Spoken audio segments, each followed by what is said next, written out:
Welcome back to clean news Rajasthan. चलिए देखते हैं राजस्थान की 15 फटाफट बड़ी खबरों को। अजमेर दौरे पर पीएम मोदी का भव्य स्वागत।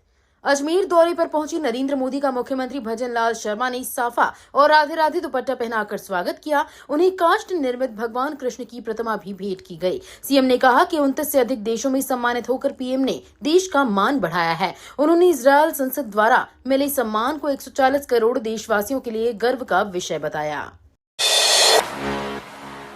अजमेर में पीएम मोदी की 17,000 करोड़ की सौगातें। अजमेर की कायड़ विश्राम स्थली में नरेंद्र मोदी ने जनसभा को संबोधित करते हुए राजस्थान को 17,000 करोड़ रुपए की परियोजनाओं की सौगात दी और 21,000 युवाओं को नियुक्ति पत्र बांटे। अपने भाषण में उन्होंने कांग्रेस पर तीखा हमला बोला और सेना के अपमान का आरोप लगाया। साथ ही बेटियों की स्वास्थ्य सुरक्षा हेतु राष्ट्रीय HPV टीकाकरण अभियान का शुभारंभ भी किया। राजस्थान में बढ़ी गर्मी, 15 स्थानों पर पारा 33 डिग्री पार। राजस्थान में फरवरी के अंतिम सप्ताह से गर्मी ने रफ्तार पकड़ ली है। बीते 24 घंटों में 15 स्थानों पर अधिकतम तापमान 33 डिग्री सेल्सियस से ऊपर दर्ज किया गया। बाड़मेर में पारा 35.2 डिग्री तक पहुंचा, जबकि अलवर में न्यूनतम तापमान 10 डिग्री दर्ज हुआ। मौसम विभाग के अनुसार अगले 2 सप्ताह तक मौसम शुष्क रहेगा। हालांकि कुछ जिलों में हल्की बारिश से अस्थायी राहत मिल सकती है। राजकीय स्कूलों में 2 चरणों में बंटेंगी निःशुल्क पाठ्य पुस्तकें। राजस्थान में शैक्षिक सत्र 2026 से 27 के लिए कक्षा 1 से 12 तक के राजकीय विद्यालयों और मदरसों के विद्यार्थियों को निःशुल्क पाठ्य पुस्तकें 2 चरणों में वितरित की जाएंगी। पहला चरण 5 से 25 मार्च तक चलेगा, जबकि दूसरा चरण पहले चरण की समाप्ति के बाद तय होगा। 1 अप्रैल से नया सत्र शुरू होने के मद्देनजर विभाग ने रूट चार्ट तैयार कर समय पर वितरण सुनिश्चित करने की योजना बनाई है। राजस्थान में गेहूं खरीद पर 150 रुपए बोनस घोषित। राजस्थान के किसानों के लिए राहत भरी खबर है।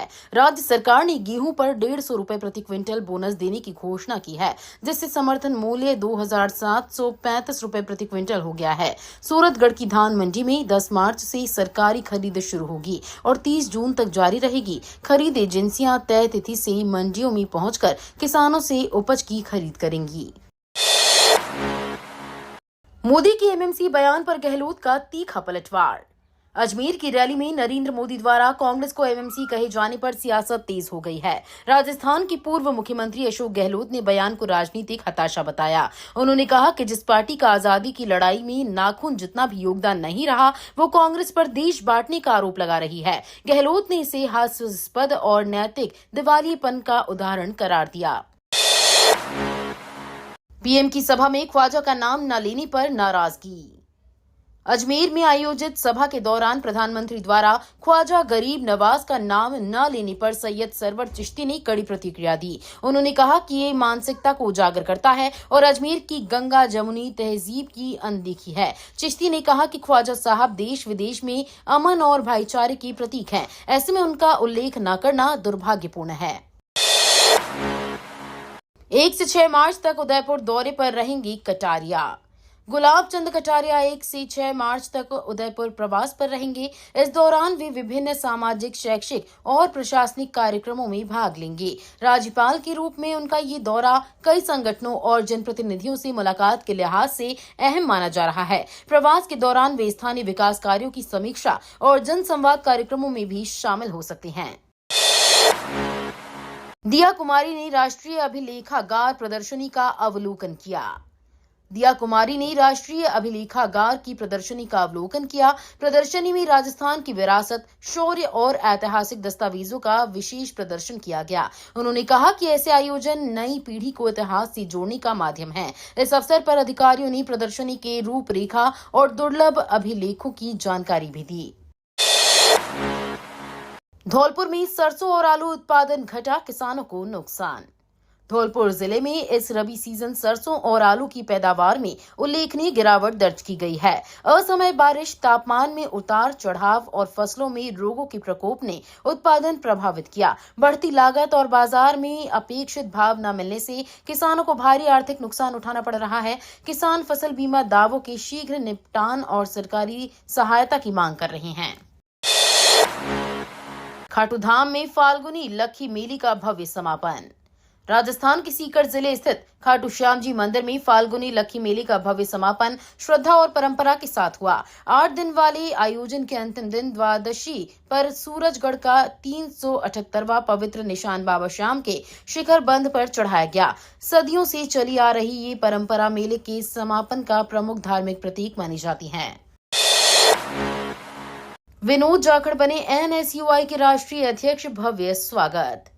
नई दिल्ली के रायसीना रोड स्थित NSUI मुख्यालय में विनोद जाखड़ ने राष्ट्रीय अध्यक्ष पद की जिम्मेदारी संभाली। संकल्प सभा में कार्यकर्ताओं ने उन्हें कंधों पर बिठाकर कार्यालय तक पहुंचाया। मुख्य अतिथि सचिन पायलट ने इसे साधारण परिवारों के कार्यकर्ताओं की जीत बताया। जाखड़ ने छात्रों की आवाज बुलंद करने का संकल्प लिया, जबकि उनकी नियुक्ति में राहुल गांधी ने व्यक्तिगत इंटरव्यू लिया था। कोटा डकनिया स्टेशन कार्य में देरी पर बिरला नाराज। कोटा दौरे पर पहुंचे ओम बिरला ने DRM कार्यालय में रेलवे अधिकारियों के साथ बैठक कर कोटा जंक्शन और डकनिया स्टेशन के डेवलपमेंट कार्यों की समीक्षा की। 1 साल की देरी पर उन्होंने नाराजगी जताते हुए इसे चिंताजनक बताया। बिरला ने स्टेशनों पर साफ सफाई बेहतर रखने और न्यू कोटा रीडेवलपमेंट कार्य को तय समय सीमा में पूरा करने के निर्देश दिए। धौलपुर मनिया रेलखंड पर मालगाड़ी डिरेल, बड़ा हादसा। धौलपुर मनिया रेलखंड पर डाउन लाइन में एक मालगाड़ी के डिब्बे पटरी से उतर गए, जिससे अफरा तफरी मच गई। घटना की सूचना मिलते ही रेलवे अधिकारी और तकनीकी टीम मौके पर पहुंची। गनीमत रही कि कोई जनहानि नहीं हुई और बड़ा रेल हादसा टल गया। प्रभावित ट्रैक पर मरम्मत कार्य शुरू कर यातायात को बहाल करने की कोशिश की जा रही है। बूंदी के नवलसागर में लगेगी 21 फीट ऊंची श्री राम प्रतिमा। बूंदी के नवलसागर तालाब में 21 फीट ऊंची भगवान श्री राम की प्रतिमा स्थापित की जाएगी। सौंदर्यकरण और धार्मिक पर्यटन को बढ़ावा देने के उद्देश्य से स्वीकृत ड्राइंग के तहत अप्रैल से कार्य प्रारंभ होगा। पूर्व मंत्री प्रभुलाल सैनी अधिकारियों के साथ स्थल निरीक्षण करने पहुंचे और प्रतिमा स्थापना का स्थान चिन्हित किया। साथ ही तालाब की पाल पर ट्रैक व प्लांटेशन कार्य की भी रूपरेखा देखी गई। झालरा पाटन में ब्रज जैसी होली, 40 दिन का फागोत्सव। झालरा पाटन स्थित द्वारकाधीश मंदिर में ब्रज जैसी होली का अद्भुत नजारा देखने को मिल रहा है। बसंत पंचमी से शुरू होकर दुल्हेंडी तक चलने वाला 40 दिन का फागोत्सव श्रद्धालुओं को भक्ति और रंगों में सराबोर कर देता है। फागुन की आहट के साथ मंदिर परिसर अबीर, गुलाल और भजन कीर्तन से गूंज उठता है, जहां होली आस्था और परंपरा का उत्सव बन जाती है। जैसलमेर बाड़मेर भाबर रेल प्रोजेक्ट का ड्रोन सर्वे तेज। जैसलमेर से भाभर तक प्रस्तावित 380 किलोमीटर लंबी सामरिक महत्व की रेल लाइन परियोजना का DGPS और ड्रोन तकनीक से टोपोग्राफिकल सर्वे जारी है। 3 दशक से लंबित इस प्रोजेक्ट के लिए उत्तर पश्चिम रेलवे जोधपुर ने अंतिम स्थान सर्वेक्षण शुरू किया है। परियोजना को गति मिलने से सीमावर्ती क्षेत्र के लोगों में विकास और बेहतर कनेक्टिविटी की उम्मीद जगी है। दौसा में एक जिला एक खेल फुटबॉल का समापन। दौसा में आयोजित एक जिला एक खेल फुटबॉल प्रतियोगिता का समापन हुआ। फाइनल मुकाबले में गढ़वाल डायमंड क्लब दिल्ली ने शानदार प्रदर्शन कर खिताब अपने नाम किया। प्रतियोगिता में विभिन्न राज्यों की टीमों ने भाग लिया। आयोजन के दौरान खिलाड़ियों को खेल भावना और अनुशासन का संदेश दिया गया। विजेता टीम को ट्रॉफी और पुरस्कार देकर सम्मानित किया गया। पंचायत चुनाव से पहले हाथोड़ी में किसानों का बहिष्कार ऐलान। राजस्थान में पंचायत चुनाव से पहले हाथोड़ी क्षेत्र के किसान संगठनों ने सरकार के खिलाफ हल्ला बोल किया है। केशव राय पाटन शुगर मिल और बकाया भुगतान की मांग को लेकर किसानों ने चुनाव बहिष्कार की चेतावनी दी है। संगठनों का कहना है कि मांगे पूरी नहीं हुई तो वे मतदान का बहिष्कार करेंगे, जिससे सियासी हलकों में हलचल मच गई है।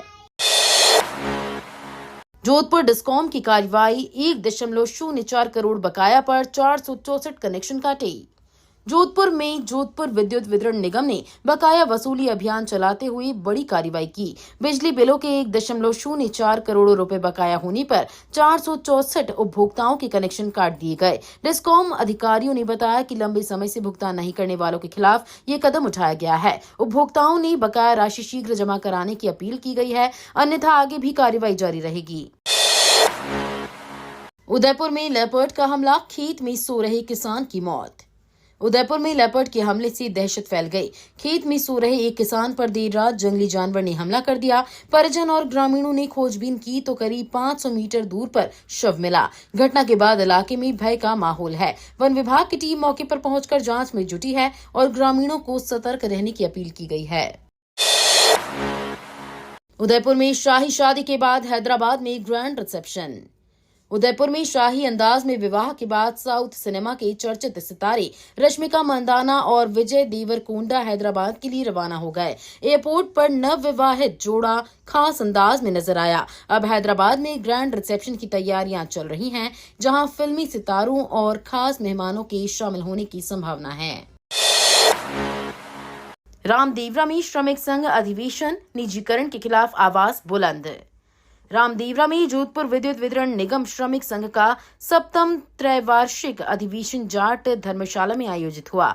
राष्ट्र हित, उद्योग हित और श्रमिक हित के संकल्प के साथ हुए कार्यक्रम में निजीकरण के विरोध में हुंकार भरी गई। अध्यक्षता जगदीश प्रसाद दाधीच ने की। उद्घाटन सोहन सिंह जैतमाल ने किया, जबकि संचालन महामंत्री विनोद सोनी ने किया। अधिवेशन में श्रमिक हितों की रक्षा पर जोर दिया गया। झालावाड़ में 400 बीघा अतिक्रमण पर चला बुलडोजर।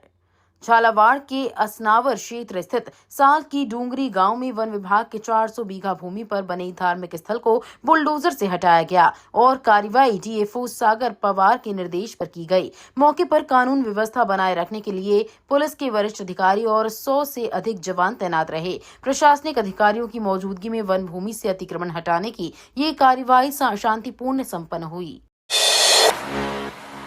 जेडीए का दायरा बढ़ा, जमीनों के दाम कई गुना उछले।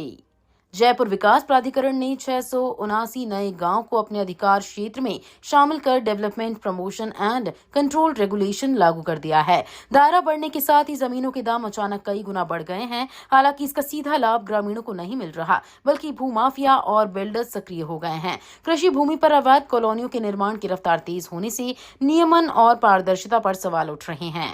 ये तो थी राजस्थान की बड़ी खबरें। रोजाना सबसे पहले अपडेट पाने के लिए क्लीन न्यूज राजस्थान को अभी सब्सक्राइब करें।